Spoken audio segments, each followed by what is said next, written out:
Dale Carnegie's book, How to Win Friends and Influence People, stands as one of the most effective resources in the world for enhancing human relations. Whether you're looking to boost your social skills, increase your influence, or refine your leadership abilities, this book should be your go-to guide. Remarkably, despite being penned 84 years ago, its wisdom remains as relevant as ever, making it one of the best-selling books worldwide. In this video, I will provide a comprehensive summary of the entire book. After watching, you can consider it as though you've completed the book, as I cover every chapter and the critical insights it offers. Part 1, Fundamental Techniques in Handling People. Chapter 1, Avoid criticizing, condemning, or complaining. People rarely criticize themselves, no matter how mistaken they may be. Keep in mind that individuals are driven by emotions and their ego. Criticism typically puts them on the defensive, causing them to rationalize their actions. Even in the case of criminals, they often deny the wrongdoings, shifting blame to external factors rather than the individual. Criticism harms a person's pride and sense of importance. It's essential to remember that people can hold grudges over insults for a lifetime. A renowned airplane test pilot found himself in a challenging situation while returning from an air show in San Diego, as both of his engines unexpectedly failed. With remarkable flying skills, he skillfully managed to bring the aircraft to a safe landing, ensuring the safety of everyone on board. Regrettably, the plane suffered significant damage due to an inadvertent mistake at the airport, where jet fuel had been mistakenly filled into the World War II propeller plane instead of the appropriate fuel. Hoover, the pilot, had a heartfelt encounter with the mechanic responsible for the error, who was visibly distraught, fully aware of the potential consequences for both the expensive aircraft and the 3 passengers. Surprisingly, Hoover didn't respond with anger, reprimands, or criticism. Instead, he chose to demonstrate his trust in the mechanic's ability to learn from the mistake by requesting the same mechanic to service his plane the following day. Hoover's benevolence can be understood through a psychological insight that harkens back to the work of B.F. Skinner, the world-famous psychologist, who proved through his experiments that an animal rewarded for good behavior will learn much more rapidly and retain what it learns far more effectively than an animal punished for bad behavior. Later studies have shown that the same applies to humans. Criticism alone is unlikely to inspire behavioral change since human actions are often driven more by emotion than reason. Criticizing or complaining is a simple task, but it takes genuine character to empathize, understand, and forgive. Chapter 2, Give Honest and Sincere Appreciation. One of the most significant motivators for human behavior is the desire to be appreciated by others. We all enjoy receiving compliments and knowing that we're doing well. Authentic appreciation can be conveyed through simple phrases like, "Thank you" and "I'm sorry." Avoid excessive flattery, as people can see through it. Shift your focus from yourself to the positive aspects of the person you're interacting with. Make others feel important and respected. Ralph Waldo Emerson once shared a valuable perspective, noting that in his view, every individual he encountered possessed unique strengths and qualities that made them superior in certain aspects, offering an ongoing opportunity for learning and appreciation. This sentiment resonates with the timeless wisdom of the Golden Rule: treat others as you would wish to be treated. In this spirit, consider the next instance when you encounter a service employee who appears weary, disinterested, or underappreciated. Extend a simple act of kindness to brighten their day, acknowledging their efforts. By leaving these small tokens of appreciation throughout the day, you'll be pleasantly surprised by the positive responses from people whose thirst for recognition is satisfied. Gradually, you'll transform into someone others genuinely like and enjoy working with, and, most importantly, you'll have a meaningful, positive impact on the lives of those who surround you. Chapter 3, Appeal to the Other Person's Interest. There is only one way under high heaven to get anybody to do anything. And that is by making the other person want to do it. Remember, there is no other way. Of course, you can make someone want to give you his belonging by pointing a gun to his face. You can make your employees give you cooperation by threatening to fire them. You can make a child do what you want it to do by a whip or a threat. But these harsh methods have sharply unwanted consequences. Let's say you like cheesecake. When you go fishing, you don't string cheesecake at the end of your line, you attach what the fish wants, which is a worm. Then why do you treat people any differently? You should approach people by addressing their wants and needs. To influence others effectively, talk about what interests them and how they can achieve it. Before speaking, pause to think about what the other person can gain from the conversation. The world is full of self-centered individuals, so unselfishly serving others can give you a significant advantage. The rare person who unselfishly serves others has an enormous advantage. Andrew Carnegie had a sister-in-law whose kids never wrote letters back. He met someone he could get a reply from without asking for one. He wrote letters at the end, mentioning that he was sending a $5 bill but omitting it. Sure enough, they replied, thanking him for writing and asking where the money was. Chapter 4, Cultivate a genuine interest in others. Think about who universally garners love and affection for being friendly and approachable: dogs. They consistently exude excitement upon seeing you and convey that you're the most significant presence in their world. Demonstrating a sincere interest in other people elevates their sense of importance. We all appreciate those who hold us in high regard. It's a fact that people are primarily engrossed in their own lives and experiences every day. When you encounter a group photo, whose face do you instinctively focus on? Keep in mind that forming friendships becomes much more easier when you genuinely engage in learning about others, as opposed to striving to make them interested in you. Inquire about their backgrounds and aspirations. Retain knowledge of the challenges they're grappling with, and when you come across a solution, generously share it with them. Go out of your way to converse with individuals at levels beneath your own, including employees who may not report to you and service staff. Simultaneously, for those positioned above you, exhibit a sincere interest in their endeavors, achievements, and seek their valuable advice.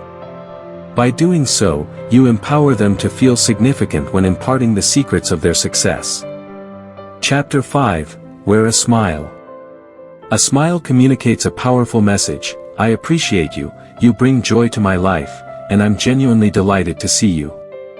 It conveys a sense of goodwill.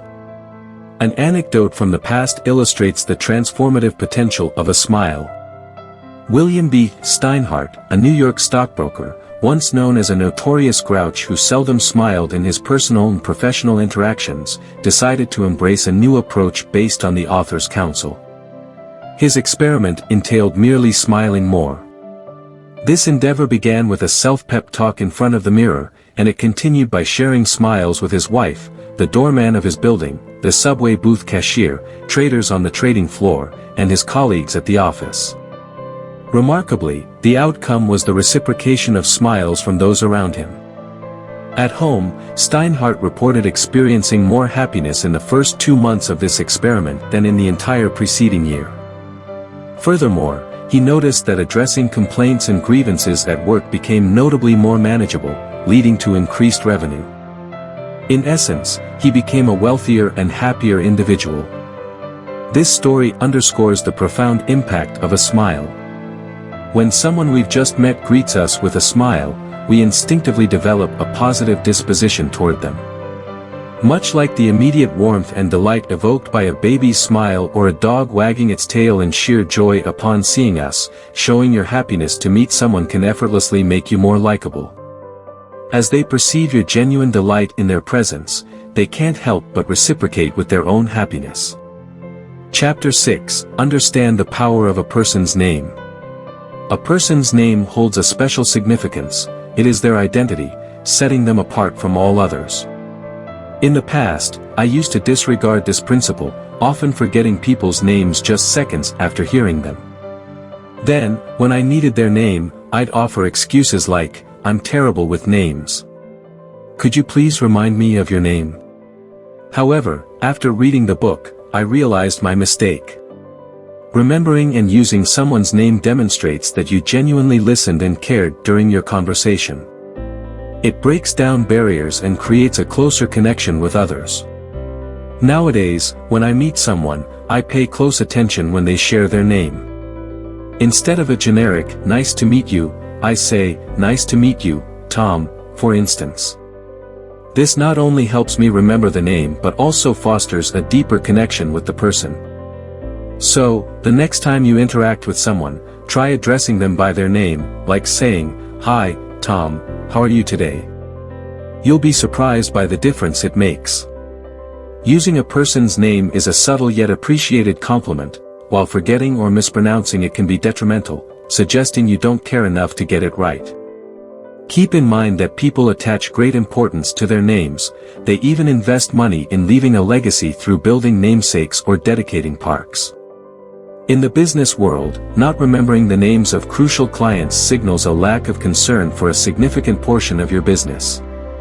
Andrew Carnegie wanted to merge with a car company called Pullman, and when he proposed that the new company retain the name Pullman, the deal became much more enticing to Pullman.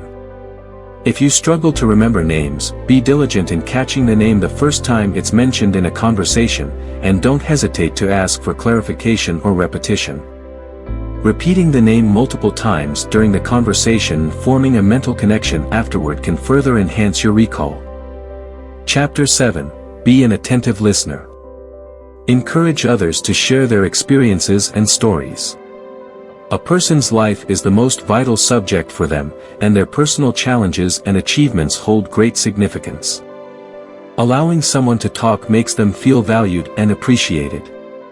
Most people have faced challenging times in their lives and are eager to discuss them, especially if they've overcome those challenges. Inquire about their experiences.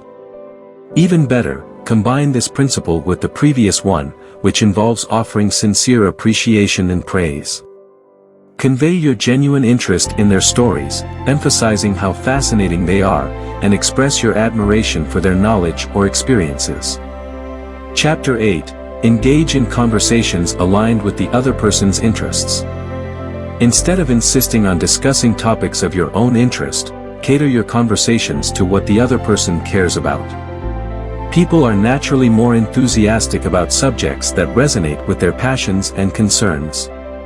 Before meeting someone, invest time in researching their interests so you can engage in a knowledgeable conversation. Identify their major goals and discuss how your interactions can contribute to their objectives. For example, if you aim to gain more subscribers for your YouTube channel, you could approach your potential audience with a focus on how your content can benefit them personally. By offering valuable information, addressing their interests, and presenting the benefits of subscribing, you make your pitch more appealing and relevant. This approach doesn't emphasize your personal goals but aligns with what the other person values. Chapter 9. Make others feel important, sincerely. Recognize that almost everyone you meet possesses areas in which they excel or have unique qualities. Subtly convey that you appreciate their significance. Conversely, avoid actions that belittle or diminish others, making them feel small or unimportant. Offer praise without expecting anything in return, spreading happiness and elevating their self-esteem. This principle essentially underscores the importance of several preceding principles, emphasizing the value of respecting and valuing others for who they are. Part 3. 12 Ways to Win People to Your Way of Thinking. Chapter 1. Avoid engaging in arguments. Understand that entering into a heated debate rarely leads to positive outcomes. Even if you win, it can hurt the other person's pride, and if you lose, you experience a personal setback. Moreover, arguments tend to reinforce the other person's existing views. To navigate this, it's wise to steer clear of disputes from the start. When you do find yourself in an argument, take care not to react defensively, and work to control your temper. Instead, listen attentively to your opponent without resistance and commit to a careful evaluation of their perspective. Seek common ground to reduce defensiveness. Chapter 2. Initiate conversations with a friendly approach. Approaching discussions with a hostile attitude often triggers reciprocal hostility. People are not easily swayed to change their minds, but they can be persuaded to consider alternative perspectives. Much like luring an animal, the approach matters. Do you chase it down with aggression, or do you offer an enticing incentive? A kind word and a friendly approach can often achieve more than confrontation. As exemplified by a story of a tenant facing a rent increase, expressing appreciation for the property and the landlord's management, while communicating financial constraints, led to a more constructive outcome. Chapter 3. Respect the other person's opinions. Avoid direct assertions that someone is wrong, as this typically leads to defensiveness and a commitment to their viewpoint. People passionately defend their beliefs, even if they formed them haphazardly. Challenging someone's opinions directly can be counterproductive, as it threatens their self-esteem.